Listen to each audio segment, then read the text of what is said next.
Assalamualaikum warahmatullahi taala wabarakatuh dan salam sejahtera kepada semua pelajar. Oke, kita sambung lagi pembelajaran kita. Oke, biasa. Cikgu respect lah orang-orang yang buka channel cikgu dan tengok video cikgu sampai habis. So, subjek sejarah siapa lah yang minat subjek sejarah nih? Siapa lah yang suka kan sejarah? Tengok di YouTube lagi. Buka buku teks pun kamu malas kan? Iya kan? Oke. Yalah, sebab sekarang musim PKP, jadi belajar pakai YouTube kan. Cikgu tidak ada di depan mata kamu. Oke, kamu hanya boleh Google Meet, boleh tengok di YouTube. Oke, ada di TikTok, macam-macam lah di Facebook. Oke. Kalau saya dulu biasa juga buat live, FB live. Oke. TikTok tuh belum lagi lah. Oke. Pakai TikTok susah bahas sejarah membuat di TikTok. Oke. Sebab sejarah nih banyak mau dicerita kan. Kalau TikTok kan dia cuma 1 menit saja kan. Jadi 30 saat, 15 saat mana cukup. Ya, boleh lah kalau untuk fakta-fakta yang kecil-kecil. Oke, sejarah form 1, form 2 boleh lah kan. Oke, boleh aja sejarah form 5 nih. Nanti juga try juga buat. Oke, TikTok nih ibarat nota ringkas lah, nota ringkas. Oke, memang ringkas pun kan. Jadi YouTube nih ibarat buku teks. Satu video nih satu subtopik. Oke, dalam satu bab mungkin ada 4, 5, 6 subtopik kan. Jadi satu bab tu ada 5, 6 video lah. Oke, dah boleh gabung semuanya. Nanti video tu jadi 2 jam. Satu bab mau 2, 3 jam. Gila panjang, siapa mau tengok kan? Ngantuk kamu. Kalau 2, 3 jam itu bukan video pengajaran, itu kuliah tu macam universiti. 2 jam duduk dengar. Kita tidur orang. Apalagi kalau subjek sejarah begini. Oke. Jadi video sebelumnya kita cerita pasal gagasan Malaysia. Oke, siapa yang menyokong, siapa menentang kan idea pembentukan Malaysia ni. Jadi 5.4 ni memandangkan majoriti menyokong. Jadi pemimpin pada masa itu bersetuju untuk meneruskan langkah pembentukan Malaysia. Jadi usul pembentukan Malaysia dibentangkan di Dewan Rakyat. Dicadangkan.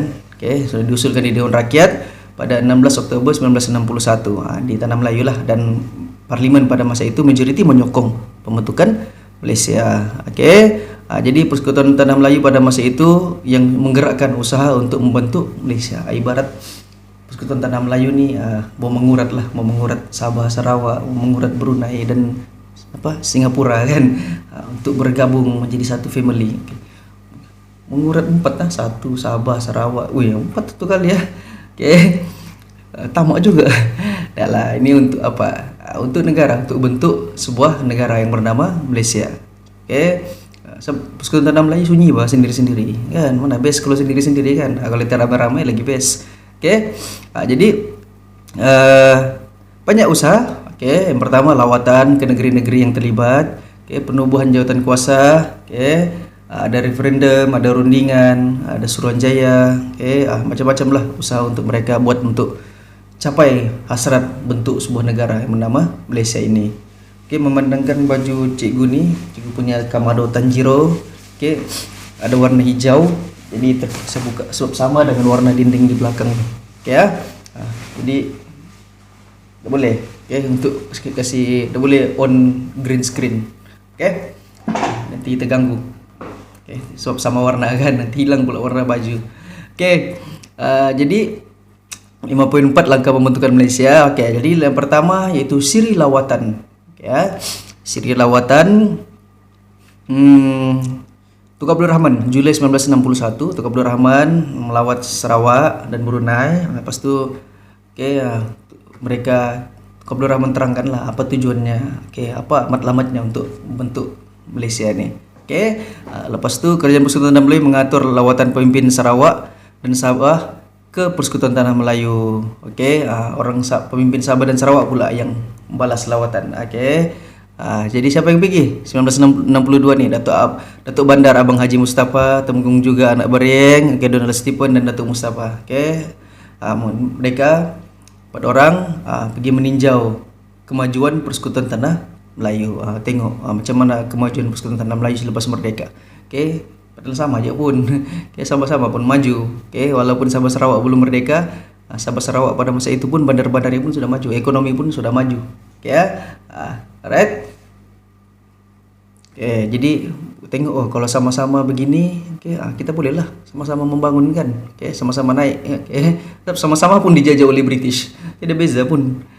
And then 1962 November, bulan November, Tun Abdul Rahman Putra Laj melawat ke Sarawak dan Sabah. 2 tahun berturut-turut Tun Abdul Rahman pergi melawat untuk terangkanlah. And then penubuhan jawatan kuasa Setiakawan Malaysia, JSKM, Malaysia Solidarity Consultative Committee, MSCC, ditubuhkan ketika persidangan ahli-ahli Parlimen Commonwealth di Singapura pada 23 Julai 1961. Diadakan sebanyak 4 kali mesyuarat ni, itu di Jesselton, di Kuching, di Kuala Lumpur dan Singapura, di 4 negara. Di mana tu Jesselton? Ni Jesselton. Jesselton ni ialah Kota Kinabalu. Itu namanya dulu. Sudah merdeka bertukar kepada Kota Kinabalu. Dulu namanya Jesselton. Sebelum Jesselton apa namanya? Oh, Api-Api. Api-Api. Alright. Seterusnya apa tujuannya? Jawatan kuasa ni meyakinkan penduduk Sarawak dan Sabah tentang pembentukan Malaysia, menyediakan ruang perbincangan, mengumpul pandangan, menyebarkan maklumat, mengumpul aktiviti pengebahan. Maksudnya mereka ni tukang promote lah, promote kepada penduduk Sabah dan Sarawak tentang idea pembentukan Malaysia. Sebab ada golongan-golongan yang menentang lah, macam sekarang lah kan, kerajaan bagi vaksin kan free kan, ada juga yang tidak mau free kan. Jadi macam-macam hebahan dibuat untuk meyakinkan orang supaya menerima suntikan vaksin. Cikgu sudah 2 dos. Pfizer. Mau tahu apa efeknya vaksin? Makin handsome. Dah lah. Seterusnya referendum Singapura. Jadi rundingan antara Kerajaan Persekutuan Tanah Melayu dengan Singapura diadakan pada Ogos 1962 hingga September 1962. Jadi mereka bersetujulah satu referendum diadakan di Singapura pada awal bulan September 1962 menyatakan bentuk pilihan Singapura menyertai Malaysia, dan keputusan referendum mendapati rakyat Singapura bersetuju untuk bergabung membentuk Malaysia seperti syarat yang ditetapkan oleh Kerajaan Singapura dan Persekutuan Tanah Melayu. Jadi hasil daripada referendum ni 1962 ni, pemimpin dan penduduk Singapura mendapati bahawa majoriti menyokong dan mereka bersetuju menyertai usaha pembentukan Malaysia. And then seterusnya rundingan London. Sudah runding dengan penduduk tempatan, Tun Abdul Rahman and the gang berunding pula dengan pihak British. Di mana? Di London lah, rundingan London. Bulan November 1961 rundingan berhubung dengan pembentukan Malaysia diadakan di London antara Kerajaan Persekutuan Tanah Melayu dan Kerajaan British. Kedua kerajaan bersetuju agar ditubuhkan sebuah Suruhanjaya bagi meninjau reaksi penduduk di Sabah dan Sarawak. Rundingan London. So untuk kemerdekaan Tanah Melayu, Tun Abdul Rahman sudah ada pengalaman berunding dengan orang British di London. Pergi sendiri di London, pergi runding di sana. Jadi hasil daripada rundingan itu British setuju. Tapi kena buat dulu Suruhanjaya untuk tinjau. Orang Sabah Sarawak setuju kah? Dorang sudah promote kan. Jadi pihak British mau tengok hasilnya, berjaya atau tidak usaha mereka mempromosikan pembentukan Malaysia itu, menghebahkan itu. Seterusnya Suruhanjaya Kobol. Suruhanjaya Kobol ni sebuah Suruhanjaya. Suruhanjaya ni maksudnya satu organisasi yang ditubuhkan untuk tugas-tugas tertentu yang khas, yang besar lah. Dibentuk secara rasmi pada Januari 1962. Suruhanjaya Kobol. Kenapa namanya Kobol? Diketuai oleh Lord Cobbold. Mengandungi wakil yang dilantik oleh Kerajaan British dan Persekutuan Tanah Melayu. Siapa ni? Ahlinya terdiri daripada Sir Anthony Abel, Sir David Watterson, Muhammad Ghazali Shafi dan Wong Pone. Jadi Suruhanjaya ini melawat 35 pusat lawatan, 20 di Sarawak, 15 di Sabah. Jadi mereka sudah melawat Sabah dan Sarawak. Dan hasil daripada tinjauan mereka, hasil siasatan mereka, menyatakan bahawa 2/3 penduduk menyokong pembentukan Malaysia. Maksudnya daripada 3 orang tu 2 orang menyokong lah. Satu lagi tu sama ada tidak menyokong, menentang ataupun tidak peduli pun. Dan mereka syorkan agar Perlembagaan Persekutuan Tanah Melayu 57 dijadikan asas Perlembagaan Persekutuan Tanah Melayu. Jadi Perlembagaan Persekutuan Tanah Melayu yang sedia ada, guna yang itu dulu, lepas tu di-upgrade menjadi Perlembagaan Persekutuan yang baru nanti. Perlembagaan Persekutuan Malaysia. Oke, dan Suruhanjaya ini juga cadangkan kuasa otonomi dan jaminan khas diberi kepada Sarawak dan Sabah yang tidak boleh dipindah atau dibatalkan oleh kerajaan persekutuan tanpa mendapat persetujuan daripada kerajaan negeri berkenaan. Maksudnya Sabah dan Sarawak diberi satu kuasa khas yang khusus. Okey. Kalau mau bentuk itu syaratnya. Kerajaan British cadangkan Sabah dan Sarawak ada kuasa khas. Okey. Yang tidak boleh dibatalkan oleh kerajaan persekutuan yang wujud nanti selepas pembentukan Malaysia itu. Jadi maksudnya Sabah dan Sarawak ada special sikit lah. Okey, diberi keistimewaan. Okey, dari segi kuasa otonomi. Apa tu kuasa otonomi? Kuasa untuk mentadbir, membuat keputusan, okey, kuasa untuk memerintah negara. Okey, kerajaan tempatan pada masa itu. Alright. Seterusnya, okey, tadi kita sebut pasal referendum kan. Apa tu referendum? Okey, referendum ialah penghutang suara. Okey, berhubung dengan satu dasar politik dan sebagainya. Referendum ni penghutang suara. Kita tinjau apa pendapat orang. Okey, buat survey lah, buat kajian. Okey, apa pendapat orang pada masa itu. Okey, and then kita tengok ni ada dokumen bertulis. Okey, tentang surat Tun Abdul Rahman kepada Lord Lansdowne. Dan ni surat maklum balas daripada Persatuan dari Sarawak. Ini pula Ali Suruhanjaya Kobol. Ni macam lukisan ni, lukis balik. Okey ini gambarnya Lord Kobol. Okey, seterusnya jawatan kuasa antara kerajaan JAK. Okey, kerajaan British dan Persekutuan Tanah Melayu mengumumkan penubuhan Intergovernmental Committee atau dikenali sebagai jawatan kuasa antara antara kerajaan. Okey, Ogos 1962. Okey, ini setahun sebelum pembentukan Malaysia.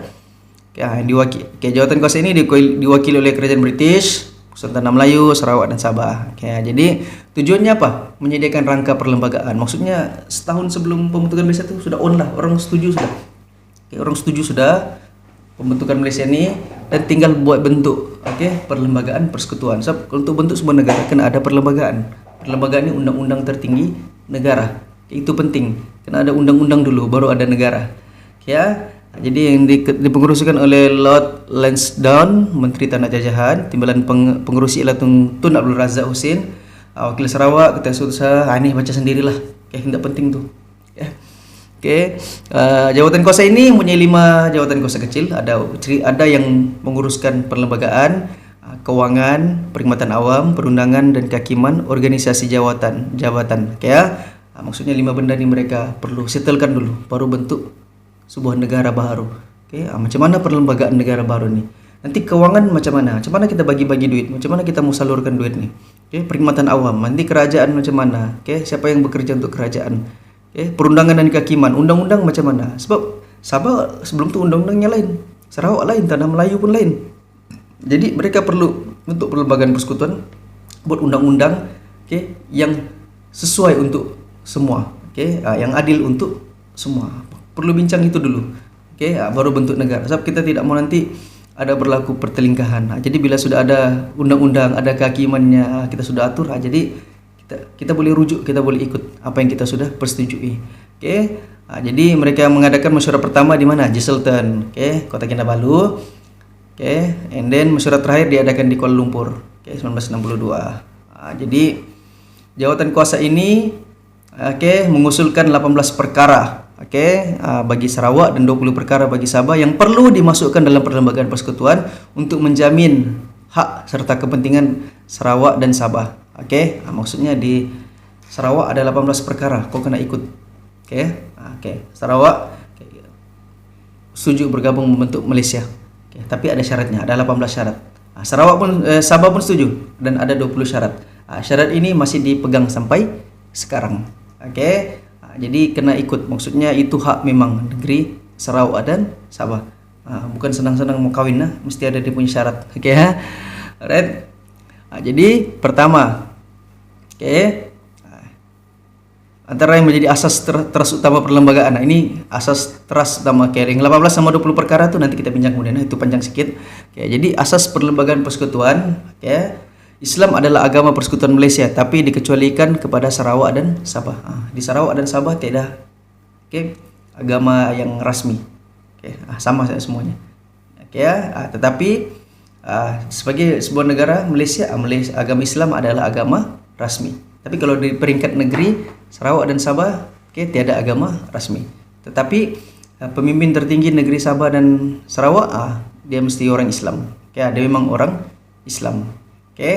Sebab majoriti kan, majoriti Muslim.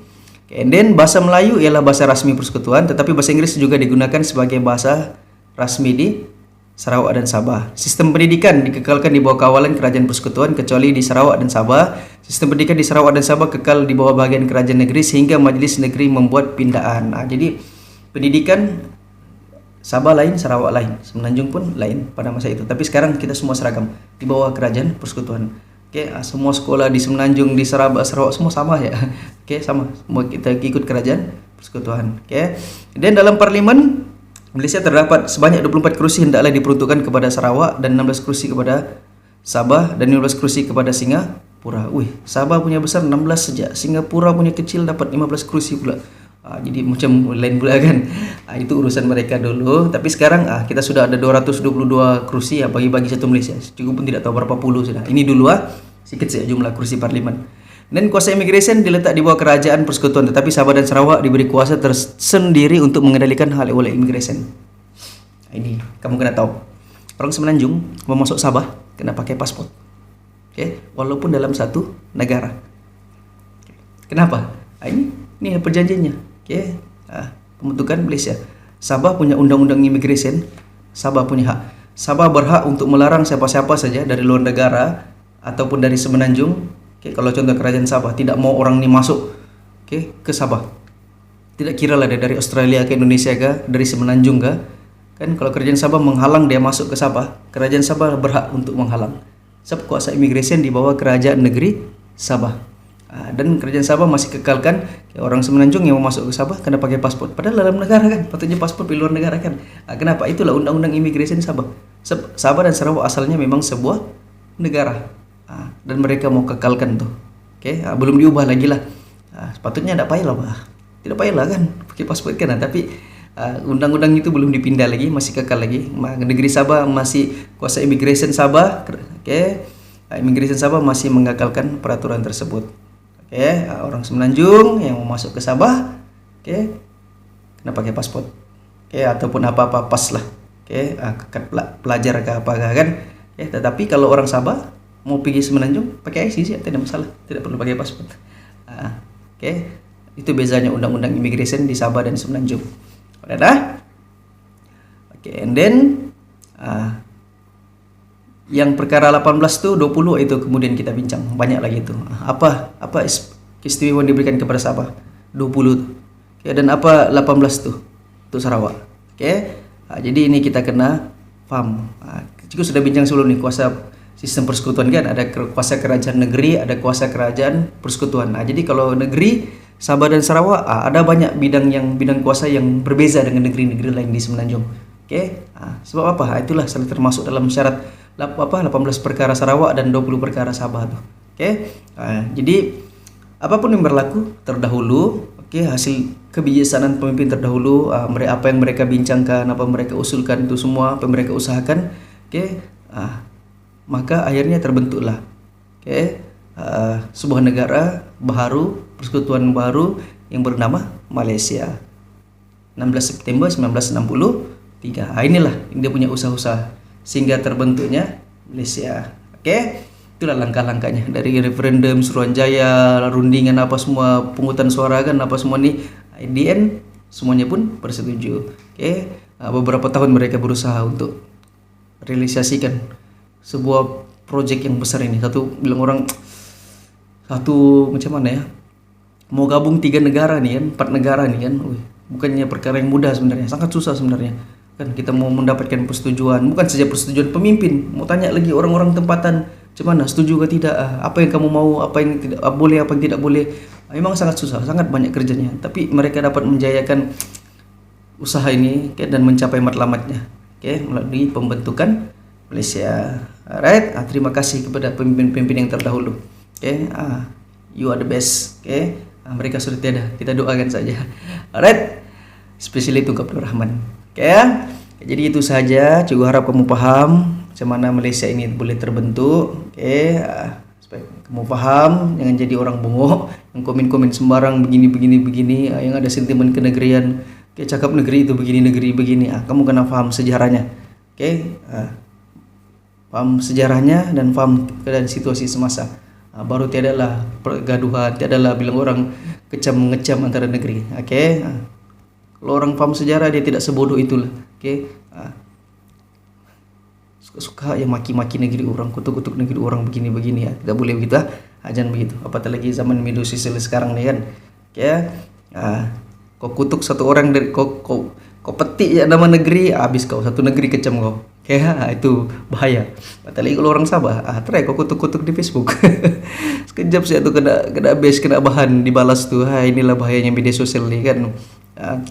Kalau iya pun mau cakap, janganlah post-post di Facebook. Kalau ada kita tidak suka ke apakah, janganlah. Janganlah sebut pasal negeri, pasal kaum, tradisi, pasal agama lagi lah, jangan.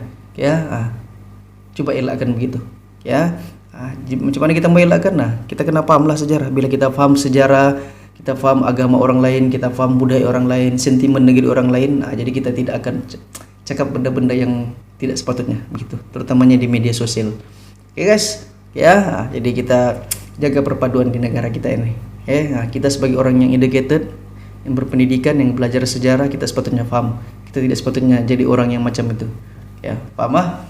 Alright, itu saja daripada Cikgu. Semoga kamu paham apa yang Cikgu sampaikan dan kamu sampaikan kepada orang lain. Kamu ulang kaji, buat nota. Tidak paham tanya Cikgu kamu, jangan tanya saya.